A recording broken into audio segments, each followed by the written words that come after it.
Hello, phono friends. Don Wilson here with a down-looking perspective of some of the progress that I've made, not necessarily on the copying of the records, but of the process of copying the records, specifically the forms that are used to make the molds. The form, simply put, is the physical structure in which the disc is placed and then the liquid silicone poured over, allowed to cure, and then the mold deconstructed around the record in such a way that does not torque the record. It may sound overly simple, but coming up with such a design to not put any stress on the record has taken a few revisions. I'm very proud of this revision. It's both simple, easy to make, so some of you at home may feel inspired after watching this video to realize that it can be safe to copy records and hopefully inspire you to try it. So I want to give you a little tour of the form and then give you a walkthrough of the process. Here we have two pieces of styrofoam. This is a denser styrofoam insulation, but the plain white styrofoam that we're more used to seeing works just fine as well. This can be cut with either an X-Acto knife or for $20 or $30, one can purchase a heated knife that's meant for cutting styrofoam. And if you're going to do this more than once or twice, it's really worth the money. Otherwise, the denser foam cuts really well with an X-Acto knife. The white styrofoam tends to break up a little bit more, but it does still work with an X-Acto knife. So the hole for the record needs to be 1 inch wider than the record. So for a 7-inch record, we need an 8-inch hole. That gives us ½ an inch of a gap on either side, and that ½ inch gives us sufficient strength on the edge of the record that the silicone will not tear in handling and use. Also, the styrofoam here used, both the white styrofoam and this blue styrofoam, are ½ an inch thick for that exact same reason. So we have a minimum thickness to prevent tearing. Two pieces, and the two pieces are joined together by the screws that you see. The silicone rubber is, even the low viscosity silicone rubber is still quite a bit more viscous than water, so it doesn't tend to seep through too easily.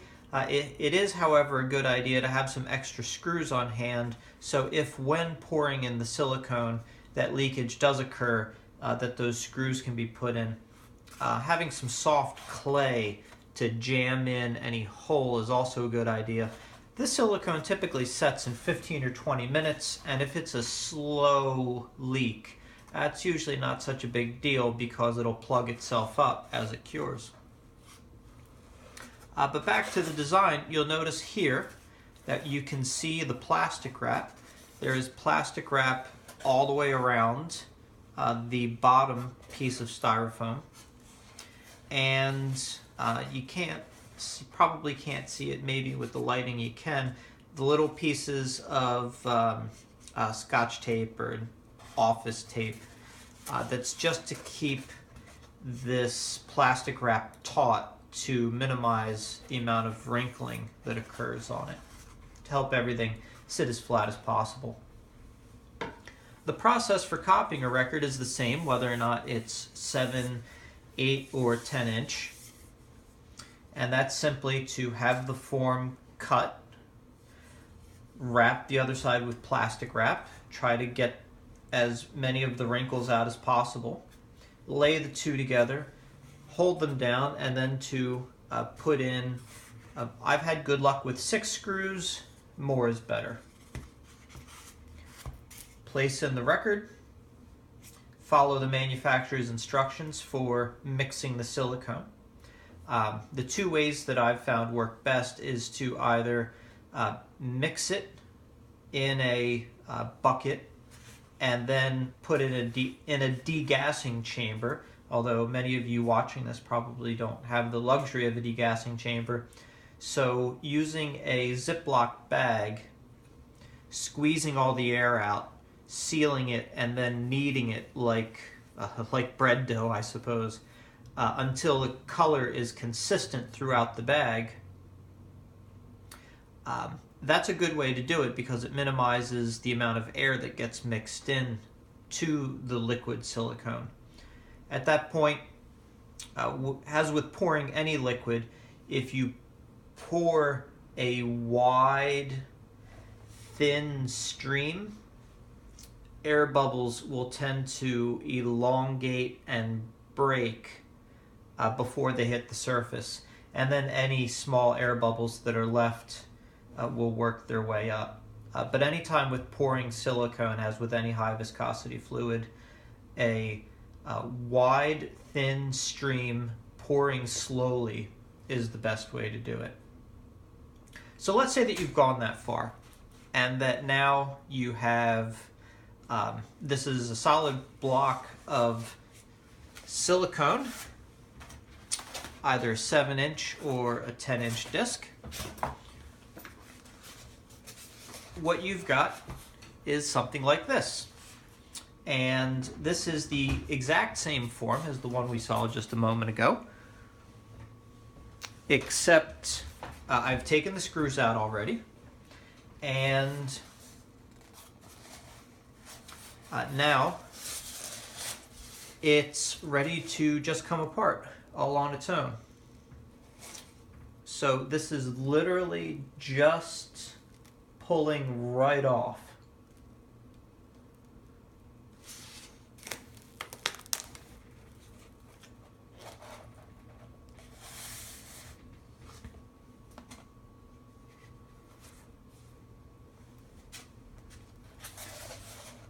If that were not to happen,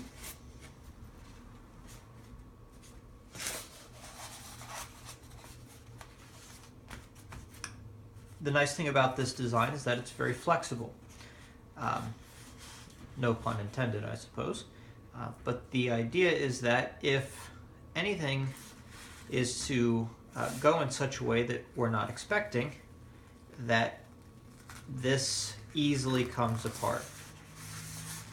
And we're just going to break it all apart. We hold the disc flat, so the disc is not going to flex, and we just simply break the styrofoam off.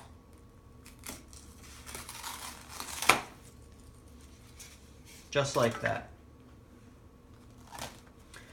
If there was an issue and the silicone were to adhere, well, the silicone, mold making silicone only sticks to silicone. It will not stick to anything else, but sometimes it can either mechanically lock, or if air can't get in, then there is this airlock because you're fighting a vacuum.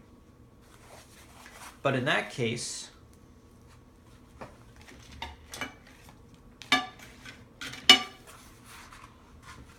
thought I had a pair of scissors here.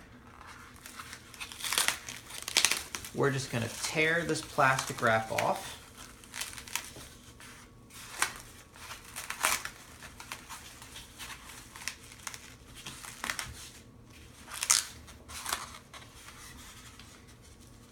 Lift like so, so the styrofoam is now separated.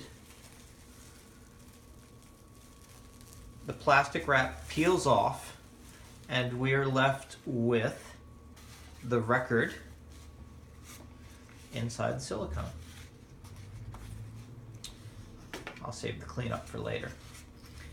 So the first thing we want to do is we want to remove the silicone that's come through the spindle hole, which is easy enough. We just peel it off and then gently tear it from the center.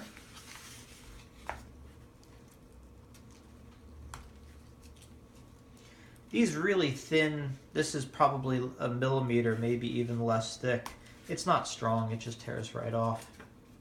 And with this seepage around the perimeter, it's great that we can just get a little tear started and just run it right around.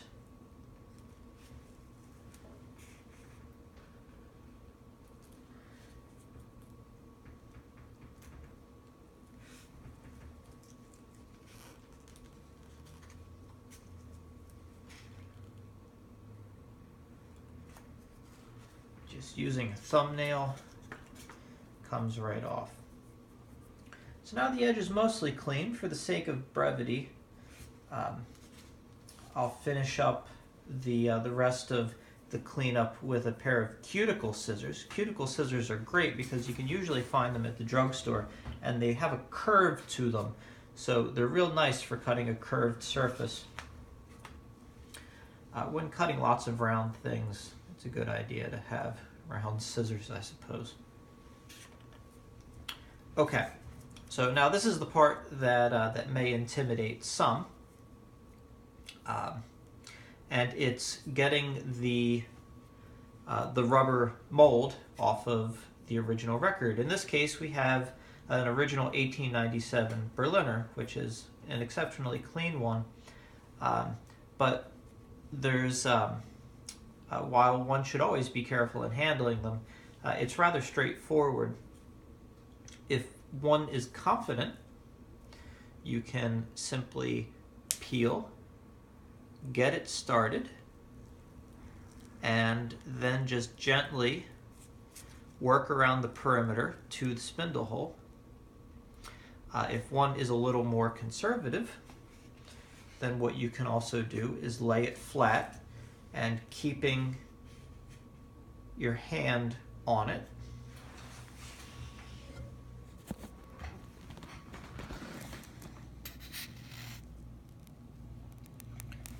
peel it this way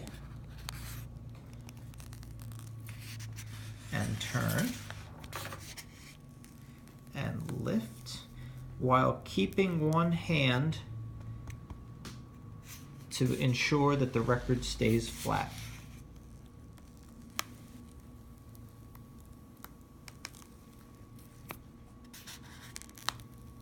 And then after the perimeter of the record has been detached from the mold, the last should be the spindle hole. So now that we've got the mold off, I can't wait to show you what a lovely mold indeed we have.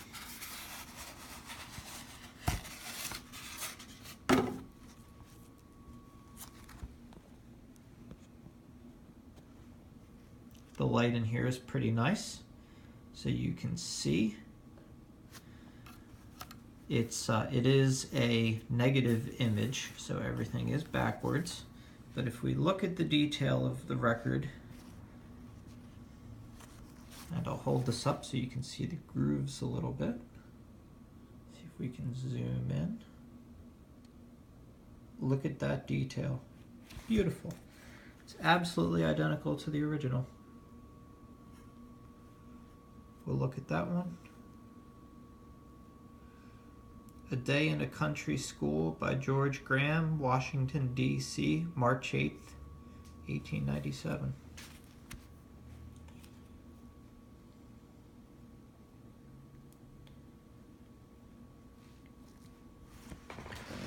Well, that's it.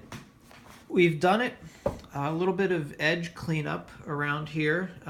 It's important that nothing touch the grooved area. Even dust will leave impressions on it. So it's important to make sure that that it stays in either a box or it has something protecting the mold.